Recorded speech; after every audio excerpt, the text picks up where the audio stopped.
Dare to enter Crow's Quill's books, where tales of forgotten realms and fearless souls come alive. Today's journey, Plato Wyngard and the Valley of the Immortals, Chapter 20, by Mark and James Lindsay. Will you uncover the truth hidden in the shadows? Chapter 20. Murderer! Luther roared, and let loose with a burst from his machine gun. The 7.62mm rounds were deafening in the confined quarters of the cave. Two of the Wraith's guard were cut down where they stood, Luther's unexpected attack surprising everyone, including Plato and his companions. The Wraith dived for cover as she barked orders at her still considerable force. Her men returned fire. Plato grabbed Bian and dived behind a large stalagmite. He held her tight as rounds exploded around them. "Stay here!" Plato yelled at Bian, struggling to be heard over the noise. She nodded vigorously, her eyes wide with fear. Nat had positioned himself behind another chess piece, and along with Luther was returning fire. Nat using skillful, well-aimed shots as opposed to Luther's maximum carnage, both getting the desired result. But no matter how many enemy troops they disposed of, more appeared to take their places. "This isn't working," Plato thought as he lined up a dark figure attempting to crawl towards his position. A gentle squeeze of his trigger saw the man disappear in a mist of crimson. "Luther, slow down your fire," Plato yelled. His large friend didn't reply, but instead of the long, continuous shots, slowed down to 2 or 3 well-placed volleys. The Wraith was in her element, death and destruction, and if she was being completely honest, she didn't care who was doing the dying. Death was good. She also had her orders: stop the white dogs and collect the statues. So far, the Englishman was standing in the way of her goals. "Kill them all!" The Wraith screamed as she continued to lay down suppressing fire. She wasn't going to let the Viper hold this one over her if she failed in her assignment. Plato wasn't sure how many men the Wraith had brought with her, but knowing her reputation, he assumed it was a considerable number. Her reputation also gave him the understanding that for her, neither capture nor death was an option worth considering. Plato scanned the way that they had entered. Black-clad figures were swarming everywhere. "Whatever we do, we have to do it now," Plato thought and glanced down further into the blackness of the cave. "Luther, lay down some cover fire," Plato instructed. Almost immediately, the steady sound of heavy arms echoed through the cave. "Nat, pull back!" Plato yelled. Nat had been working with Australian forces during the war, both general infantry and special forces. He knew immediately what Plato was planning: the Tunnel of Love, a withdrawing technique used by the Special Air Service, where soldiers would create 2 files and withdraw through the center as men from both files would lay down suppressing fire until they were clear. Then they would hold firm and cover other withdrawing soldiers. This was done over and over until the team had effectively removed themselves from the advancing enemy. The move was designed to allow withdrawing troops to lay down continuous fire and constant movement. It didn't take Bian long to pick up on what was happening as the 4 of them started their withdrawal. "Try and target the stalactites," Plato yelled. "What?" Nat yelled back. "The rocks on the ceiling! On the ceiling!" Plato instructed. Nat looked up and nodded with understanding. As he fired at the roof of the cave, bullets ripped into the hanging rocks. The Wraith's men, who had been taking cover, could do nothing as large sections of the ceiling came crashing down upon them. Even the Wraith was nearly taken out by falling debris. Only her lightning reflexes saved her from a crushing death. This tactic gave Plato and his team a much-needed respite. With the Wraith and her men struggling to regroup, Plato and the others fled further into the cavern. Every so often, one of them would rig a grenade up under a loose rock. Plato hoped that the darkness and the narrow passage of the cave would lead to the unfortunate demise of their advancing antagonists. This is all good. But what do we hope to achieve by going deeper into this black hell? Luther asked as Plato was rigging a grenade booby trap.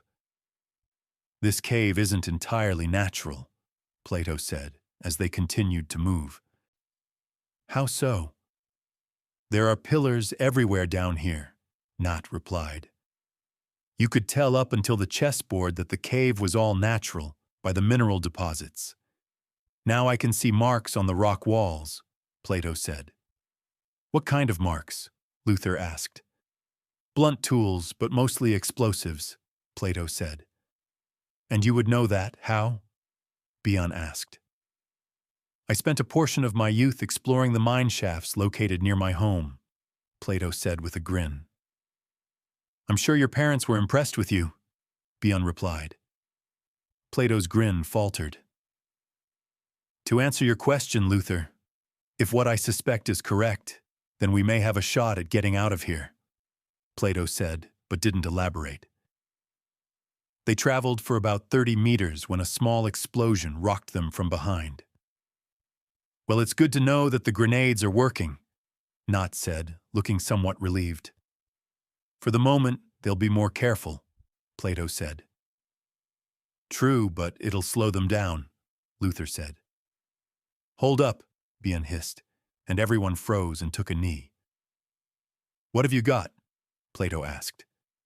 I'm not sure. It's as if there's an extra layer to the darkness. I can't make it out, though, Bion said. Plato struggled to see ahead.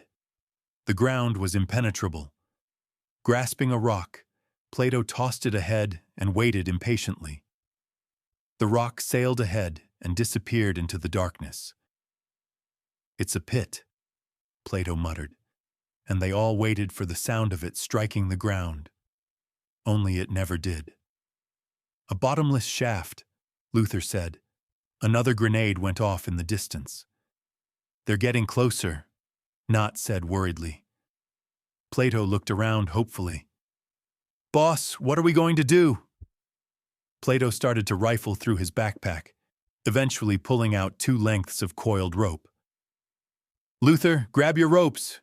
We're going down, Plato announced. They managed to rig 4 lengths of rope around a large stone pillar and were preparing to descend into the shaft. I just wanted out there that I'm against this idea, Nat said. I agree, but reenacting the Alamo doesn't fill me with much hope. Besides, going down into the unknown might give us a chance. Slim, but a chance nonetheless, Plato said as he attached an angle-shaped torch to his backpack harness. I'll go first, with Luther covering us. Don't be a hero. I need you down there fast. I'll keep them busy for as long as I can. Then I'll be right behind you, Luther said. Stay close, Plato said to Bion before descending into the shaft. Despite their torches, the shaft was blacker than midnight. The sounds of Luther's machine gun resounded through the shaft. Don't stay up there too long, big fella, Plato thought. Quickly, get in here now, Plato urged. Luther, get down, now. A huge burst of gunfire replied. After scrambling into the horizontal shaft, Plato helped Bion and Hat, then waited impatiently for his partner. More fire could be heard, only this time it was smaller caliber arms. Either Luther was out of ammo or dead. The zipping sound of someone descending on a rope could be heard. Plato hoped to God that it was Luther, but he raised his weapon on the off chance that it was his pursuers. A figure cloaked in darkness appeared at the entrance of their tunnel. Plato's finger tensed on his trigger. I hope you weren't planning on leaving without me, Luther grumbled. Plato exhaled sharply. What took you so long? Plato asked. I got to give it to the Wraith. She's not giving in too easily, Luther said, as he unhooked his harness, wincing as he did so. I dare say she won't be far behind.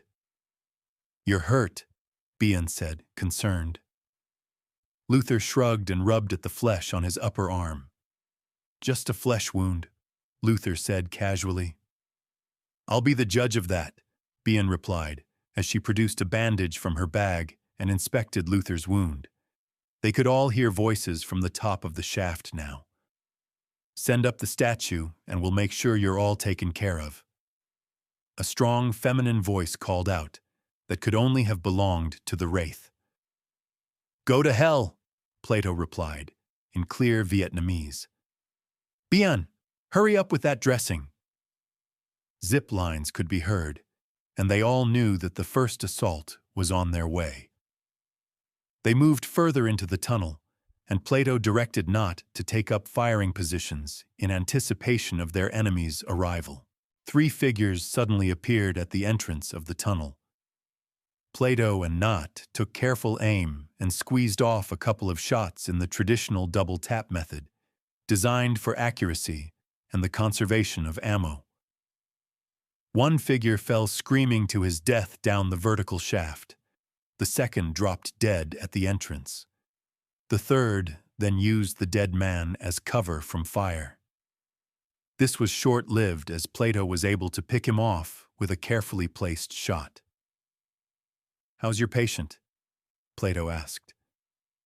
He'll live, but I wouldn't mind getting a few stitches into it, Bian replied. Later. We need to keep moving.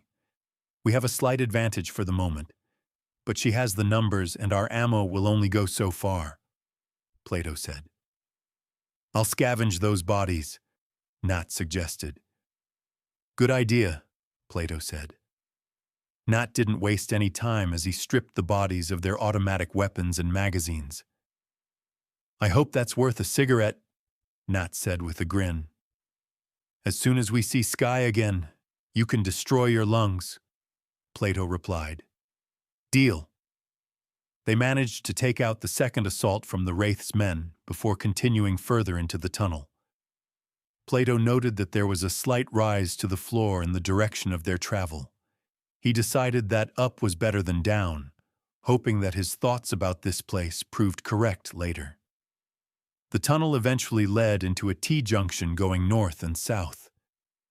They paused while Plato contemplated their predicament. We only had a quick pass over this area, and to be honest, I didn't take much of a look, not knowing what we were going to be expecting, Plato said. Hindsight is a wonderful thing, Luther said wistfully. This knoll leads onto a small range in the north and a river in the south, Bian interjected. The others gave her an appraising eye. Does that help? Actually, it kind of does, Plato said. How so? Nat asked. If north leads towards ranges, then that tunnel could go for kilometers of catacombs, or end abruptly. But south will be a shorter route and more than likely have an ending at a water source, especially if this is a defense store's location, which I'm betting Plato has already taken into account, Luther said. So we go south? Nat asked. Vong, Plato replied. Since departing from the vertical shaft, they had managed to steer clear of the Wraith and her men. Plato hoped that the T-junction would either send her in the wrong direction, or at the very least split her forces. So what's this about a defense store's location? Bian asked. Like many places in Southeast Asia, Vietnam has a long and colorful history, which I'm sure you're well aware of. But what I'm really referring to is the conflict side of your history. A lot of myths have elements of truth to them. Now, I'm not saying that Jeong didn't exist, but not in the way the legend suggests. Only he wasn't some divine giant, just a man who more than likely led an army, Plato said. You're not big on believing, are you? Bian asked. I beg your pardon, Plato replied. You don't think much of our culture or beliefs? Bian asked, a small hint of hostility in her voice. Says the woman who was so quick to go against her father's wishes, Plato replied. Bian blushed and was about to say something, but Plato stopped her. "I'm sorry. That was rude and uncalled for. I apologize." Bian nodded. "I will correct you on that one point, though, I do believe. I believe in what my senses tell me. I believe in my skills and training. I believe in my friends and comrades who wouldn't be such without my trust and instincts. And finally, I believe in the people of this beautiful country, because we wouldn't be here if we didn't," Plato said, indicating both himself and Luther. "Now it's my turn to apologize," Bian said. "No need. Foreigners have been taking from your people for hundreds of years. I don't blame you for distrusting us and our intentions," Plato said. "She's right on one thing, brother. You definitely don't believe in all that mysticism stuff," Luther interjected. "Yeah, he's right about that." "Shh," Plato hissed, and everyone dropped and waited. "What did you hear?" Luther asked. "I'm not sure," Plato said. Then a creaking sound echoed through the shaft. "It's just the supporting beams," Tat replied. "But why now?" Bian said. "These tunnels have been here for hundreds of years. Because of the explosions in our chess game, the subsequent tremors have probably weakened the structure of the tunnels," Luther said. "That's good news, isn't it? Maybe we could blow the tunnel behind us and stop the Wraith from following. And maybe we could collapse the entire network of tunnels. It's too risky," Plato said. "Our only hope is to keep moving and stay ahead of that witch and her demons," Luther said. "Right," Plato agreed. They eventually arrived at another vertical shaft. Plato only had 2 more lengths of rope, so they decided to use the one and save the last for later. 5 minutes later, they had managed to traverse the shaft, only this time it didn't lead into another tunnel, but opened into the ceiling of a large cavern. Plato estimated its size to be roughly 70 meters in length and width, and more importantly, height. A large scaffold had been erected from bamboo and vines. Its age Plato could not determine. The scaffold sat upon large timber wheels, with which the people would have moved it around. Currently, its location was not directly below the shaft, which now presented them with their next problem. His rope wasn't long enough to reach the floor of the cavern, but maybe just long enough for him to swing onto the scaffold.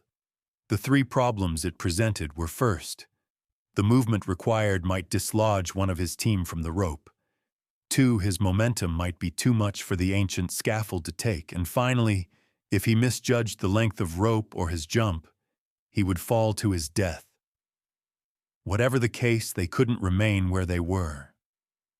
Already Bian was struggling to hold herself on the rope. Plato explained their situation to the others. "Whatever you're planning, better make it quick," Luther advised. Due to their haste, they had all descended at the same time, and now they hugged the sides of the shaft while they waited for Plato to decide what to do next. Plato shimmied down the rope as far as he could manage, his legs hanging freely. He thought one chance was all he had in him, as fatigue was beginning to take hold. "Hold on!" Plato yelled out. 3 voices above echoed good luck. Plato held his feet together and kicked out, slowly building a rhythmic momentum. After a minute of swinging, Plato knew that he had reached the limit of what he could accomplish, and as he swung forward, he leapt with all of his might. With arms outstretched, his body flew out from the rope and towards the upper railing of the scaffold. His fingers finding the bamboo railing and clinging tight, he gripped on for dear life, praying that the ancient railing would hold after all these years. The scaffolding swayed with a groan, Plato thinking for a split second that the entire tower would topple over. But even after all its years of service, the old builders had known their craft well, and the scaffold held its own. Plato scrambled from the side and into the safety of the structure. "I made it!" Plato yelled out. A chorus of relief was quick to follow. You need to hang on, just a little longer. Plato scurried down the scaffold with an idea to move the structure directly beneath the shaft, where his friends were now clinging for dear life. But now, standing beside the mobile bamboo tower, he realized that the strength required might be too much for him too. Luckily, it was positioned in the right direction. All he need do was move it 5 meters forward. Placing his back against the structure, he braced himself, and using all the strength in his legs, he pushed with all his might. Nothing happened. Plato gritted his teeth and tried again. Nothing. He didn't know if it was because the wheels were frozen, due to lack of use, or because of the sheer size of the tower, but he couldn't move it 1 centimeter. I could really use you right now, Luther, Plato yelled out, frustrated. I'm kind of indisposed right now, Luther called back. I don't know how much longer I can hold on, Bion yelled, nearing hysteria. Nat had been behind Plato, followed by Bion with Luther bringing up the rear. Plato's mind screamed for an answer. I'm nearly there, Plato yelled back, trying to keep his voice calm. Think God damn it, Plato said to himself as he scanned the area around him. The entire area was covered in large ceramic pots and jugs nearly 2 meters high, their lids sealed with cork and wax. Plato slammed the butt of his assault rifle into the nearest pot, which shattered, its contents spilling out onto the ground. He dug his hand into the black mass and scooped out a handful for closer inspection. Seeds. Not much good to me, Plato muttered, and let the seeds spill out of his hand. He then noticed that the pots and jugs were arranged in colored groups. The pot that he had smashed was orange, so he decided that he would not touch any more of those. Bion's voice grunted, with exertion from overhead. Plato knew that time was of the essence. Moving toward a blue pot, he smashed it open, only to find it full of gunpowder. Interesting, but currently not much help. He smashed a yellow pot. This one, rice. He was about to give up after breaking a green jug, only to find it contained palm oil, the dark brown liquid pouring onto the dirt, the rich smell nearly overpowering his olfactory sense. What the hell am I going to do with that? Plato fumed. Unless I want to cook something or...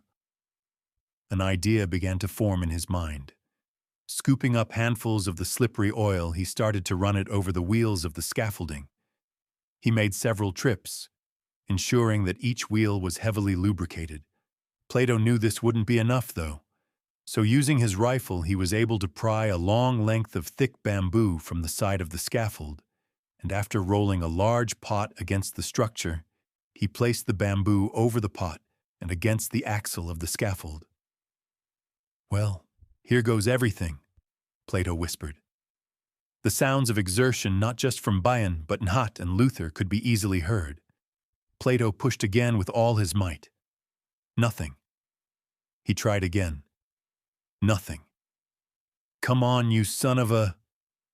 Plato growled and gave it everything he had, the veins popping out on his muscles from the exertion, his voice grunting from the power.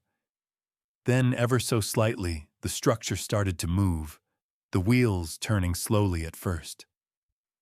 Plato wasn't ready to pat himself on the back just yet.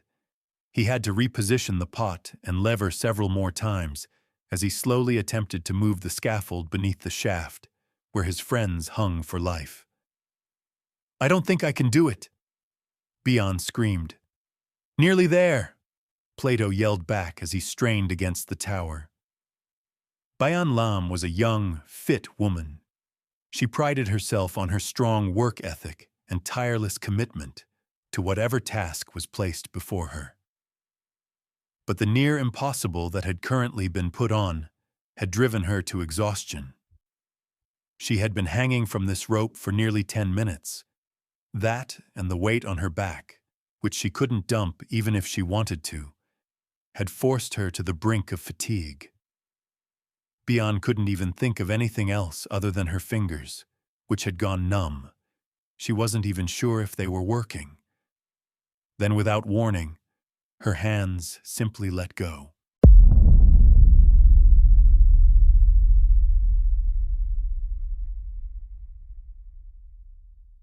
That seals today's tale in shadows. We hope Plato Wyngard and the Valley of the Immortals has drawn you deeper into its enigma. Return soon to Crow's Quills books, where the next chapter awaits, whispering secrets yet untold.